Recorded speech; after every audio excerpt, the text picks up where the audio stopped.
Con Vicente Atela, es presidente de la red de jueces de la provincia de Buenos Aires, Rejutba, y tenemos una linda conversación por delante. Buen día, Vicente, Marisa y Patricia, te saludamos. Buen día Marisa y Patricia, muchas gracias por este contacto y buen domingo para todos los oyentes. Bueno, Vicente, un placer tenerte nuevamente acá con nosotras.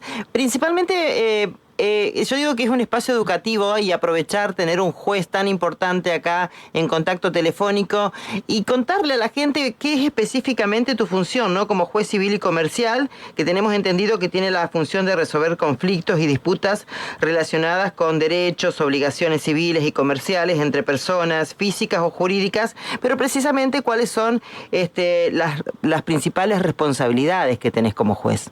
Mira, digamos, ser juez o ejercer la magistratura dentro del Poder Judicial, en mi caso de la provincia de Buenos Aires, como cualquier juez de cualquier provincia, ejerce primero un rol constitucional que luego de ser seleccionado y designado por los procedimientos legales y constitucionales, uno tiene una competencia, una función para resolver conflictos que plantean las personas en los estrados judiciales.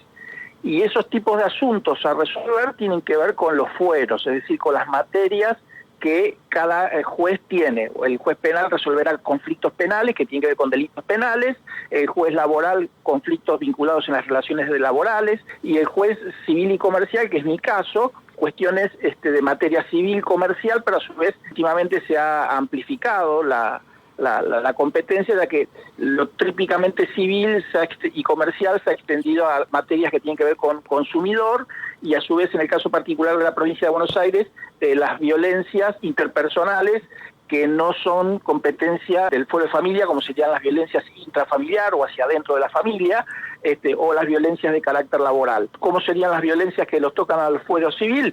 Entre vecinos, entre consorcistas de un edificio de propiedad horizontal. Entonces esas situaciones de violencia que no son familiares ni laborales quedan en cabeza del fuero civil. Y si eso lo queremos traducir un poco, esto que decía, lo civil comercial y de consumidor, que se trata, bueno, tiene que ver con conflictos derivados de la vida cotidiana. Si uno se pone a analizar los actos que hace desde que se levanta y sale de la casa, o un día común hasta que vuelve, hace un montón de actos que uno los toma con habitualidad, pero que terminan siendo actos jurídicos o actos con relevancia legal. Desde tomar un micro colectivo, está haciendo un contrato de transporte para ir al trabajo o al colegio, después cuando está comprando en el supermercado o en la carnicería, está ejerciendo también una compraventa como consumidor, o contratando los servicios de telefonía celular, o cuando hace un contrato para alquilar una vivienda o arrendar un campo para producir. Todos esos son contratos o negocios que tienen relevancia jurídica y que cuando hay conflicto, cuando hay disputa de derechos o intereses, bueno, uno de los mecanismos para resolver es a través de un proceso judicial reclamando en los estrados judiciales. Vicente, vamos un poquito al tema de los derechos y justicia social, que me encanta más ese tema, ¿no? Una pregunta sería, ¿cómo se puede garantizar el acceso a la justicia para todos, especialmente para los grupos vulnerables? Mira, hay un principio que contienen los tratados internacionales y que han receptado también los códigos procesales, que tiene que ver con la tutela efectiva y el acceso irrestricto a la justicia. ¿Qué significa esto, la tutela efectiva? Tutela es protección efectiva, eficaz, eficiente, que tenga resultado, y continua, porque el servicio de justicia es permanente. Aun cuando hay la feria judicial en determinados momentos del año, como puede ser el verano o el invierno, los estrados judiciales igualmente tienen juzgado de turno, en el cual funciona como servicio los 365 días del año, para que pueda cualquiera plantear un caso, un conflicto, para que se lo resuelva. Pero todos sabemos que a su vez el servicio de justicia no es gratuito, porque hay que pagar un impuesto, lo cual se llama tasa de justicia, y en el cual, de acuerdo al tipo de reclamo, hay posibilidades de que sea eximido o de no pagarlo. Entonces tenemos, por ejemplo, sectores vulnerables o de las relaciones jurídicas que se consideran los más débiles. Por ejemplo, el trabajador, cuando va a hacer un juicio laboral, no tiene que pagar la tasa de justicia. Cuando tiene que reclamar a un jubilado por un reajuste de la jubilación, no tiene que pagar tasa de justicia.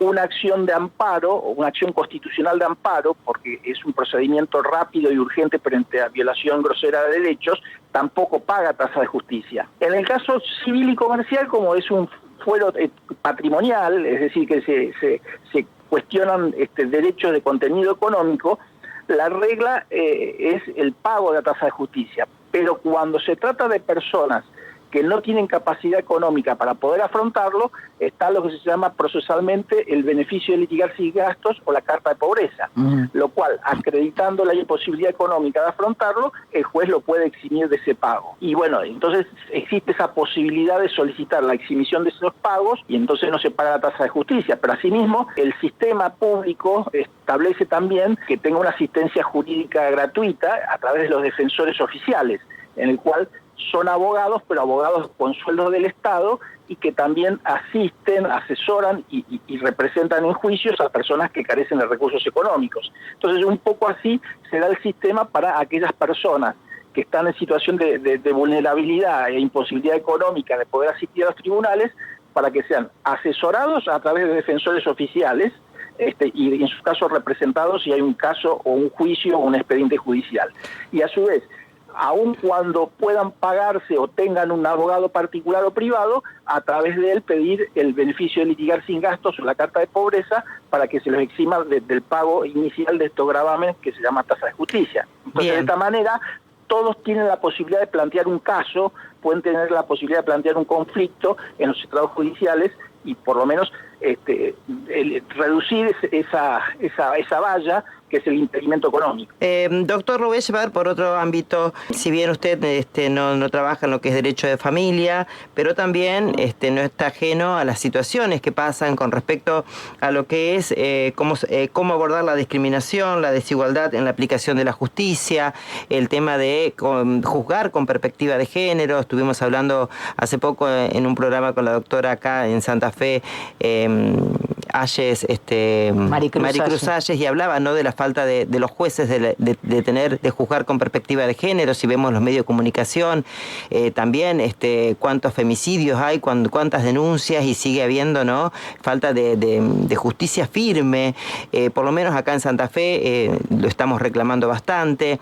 No es en todos los casos. Incrementos, inclusive, sí, Vicente, en algunas cuestiones con esta nueva aplicación del RIGI, como han perdido, si se quiere, algunos derechos, no solamente trabajadores, más allá de todo lo que ya sabemos, incremento de pobreza, de financiamiento de la educación, ¿no? Ha habido un incremento, y cómo juega, digamos, la justicia en estos casos. La primera cuestión o reflexión que podría hacer es: todo esto demuestra que estamos frente a un momento de la historia de la sociedad, una sociedad muy violenta, en el cual la violencia la vemos en varios aspectos de la vida de cada uno de nosotros.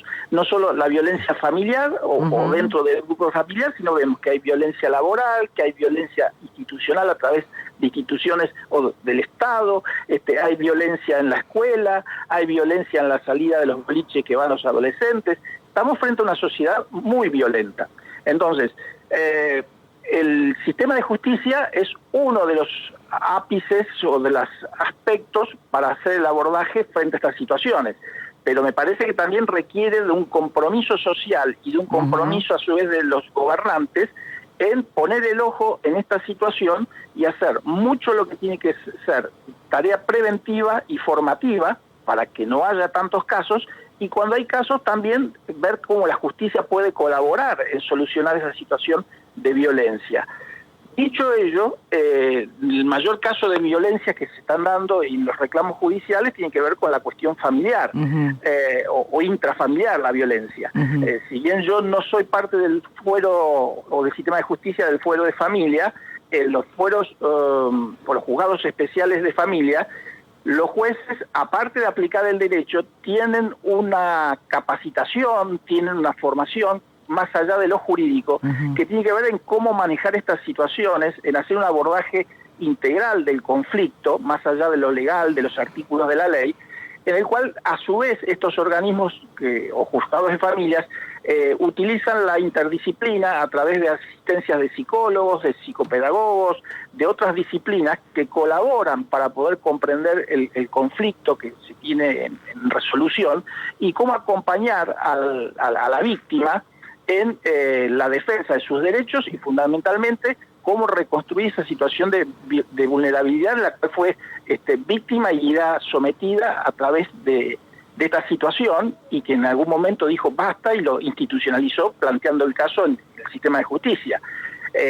Los jueces de familia están capacitados y formados para ello, tienen formación jurídica, pero a su vez, como les decía, en disciplinas conexas y colaborativas a lo jurídico, como les decía, la psicología, también la psiquiatría, otras trabajadoras sociales, que colaboran para poder dar una solución, si se quiere, integral a ese tipo de conflictos. El 28, y los jueces en general, también los jueces civiles y los jueces en general, también hoy tenemos el mandato de resolver conforme a derecho, pero conforme a derecho no es conforme solamente a la ley, sino que también hoy tenemos que ver los casos siempre también en perspectivas de género, claro. A partir de una ley nacional que se conoce popularmente como la Ley Micaela, en la cual por lo menos en el caso de la provincia de Buenos Aires, y ustedes también pues son parte de la Nación Argentina, la ley nacional obliga a hacer a todos los funcionarios públicos, y nosotros particularmente como funcionarios jueces, la capacitación anual en la Ley Micaela, y a su vez tenemos más allá de esas capacitaciones obligatorias, otras capacitaciones que nos permitan siempre ver frente a un conflicto la situación a veces de la violencia que puede subyacer en el conflicto hacia una mujer o hacia situaciones de sometimiento o vulnerabilidad. ¿Qué te quiero decir con esto? Por ejemplo, a mí me tocó ya hace un tiempo un caso típico de un juez civil y comercial que fue un accidente, un daños y perjuicios, un choque entre un auto y otro auto. Y bueno, y de acuerdo a cómo parecía el choque, no parecía que tuviera la culpa quien era demandado. Digamos, una persona X demandaba a otra y esa otra decía, no, yo no tuve nada que ver, me chocó, al contrario, quien me está reclamando me chocó a mí. Y hasta que uno, cuando estaba en la etapa de pruebas, interrogando a testigos e interrogando a la propia reclamante, uno decía, bueno, la chocó de atrás, bueno, tiene la culpa el que choca de atrás. Digamos, la lógica de la física y la lógica de todos los casos. ¿Pero qué eso yo hacía? En que había sido el que reclamaba era una mujer, el que demandado era un hombre, y ese hombre que era demandado había tenido previamente en un semáforo una discusión con la mujer y había empezado a hacer maniobras peligrosas cuando habilitó el semáforo verde a los dos y se le pone delante de la mujer luego de discutir y luego de insultar y bueno, una situación de violencia, y le clava los frenos delante del auto de ella. Entonces ya no le quedó otro que embestirlo. Claro. Pero cuando uno se quedaba con el embestimiento de atrás, decía, no, chocó, la señora chocó y tiene la culpa y el otro no. Pero resulta que había habido todo un contexto previo de violencia y cómo había sido realmente, en el cual, bueno, lo que era un daños y perjuicios común pasó a ser un daños y perjuicios también, pero en un contexto de violencia. Y eso obligaba a poner el foco en esa situación también y resolverlo como daños y perjuicios, pero también no dejar de olvidar esto de la perspectiva de géneros, la situación de violencia y la situación de sometimiento en la relación que hubo entre dos personas que estaban en la vía pública conduciendo un automóvil.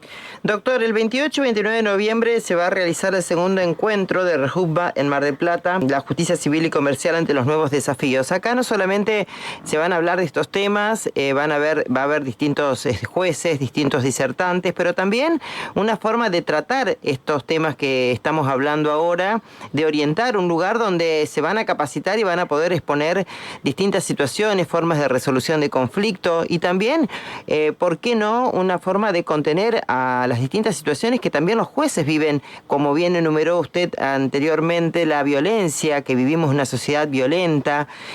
Acá van dos preguntas, ¿no? Primero, ¿en qué va a consistir este congreso? ¿Quiénes pueden asistir? ¿Cuál es el objetivo del mismo? Y después le voy con la próxima. Está bien. Sí, efectivamente, nosotros vamos a hacer el día 28 y 29 de noviembre próximos en la ciudad de Mar del Plata, en la Facultad de Derecho de Mar del Plata, el segundo encuentro provincial de la red de juzgados civiles y comerciales de la provincia.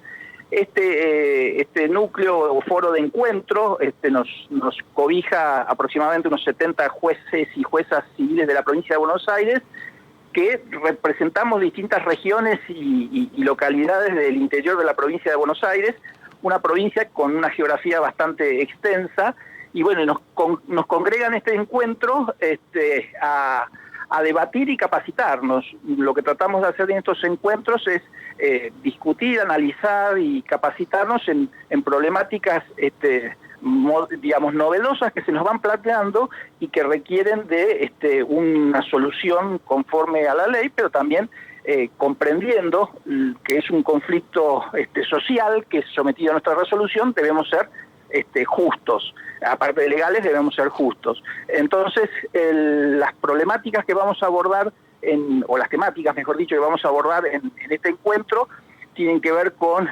los sujetos o las personas vulnerables en los procesos civiles y comerciales, lo que tiene que ver con la protección de la vivienda familiar, las cuestiones de las relaciones de consumo en la actualidad, la revisión judicial de los contratos de larga duración, a propósito de los conflictos que se han surgido en los últimos tiempos en los contratos de autoplanes de ahorro, de los créditos hipotecarios para vivienda o créditos UVA. Tema jubilaciones.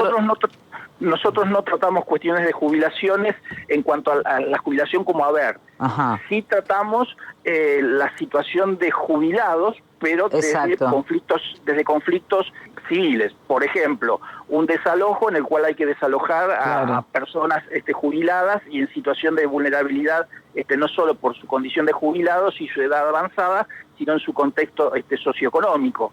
O cuando sacaron un crédito y tratan de cobrar ese crédito y generan una situación de o un remate o una situación de ejecución de una hipoteca. Entonces, no tenemos que ver con las cuestiones de jubilaciones en cuanto al haber jubilatorio, pero sí como un sujeto vulnerable al jubilado.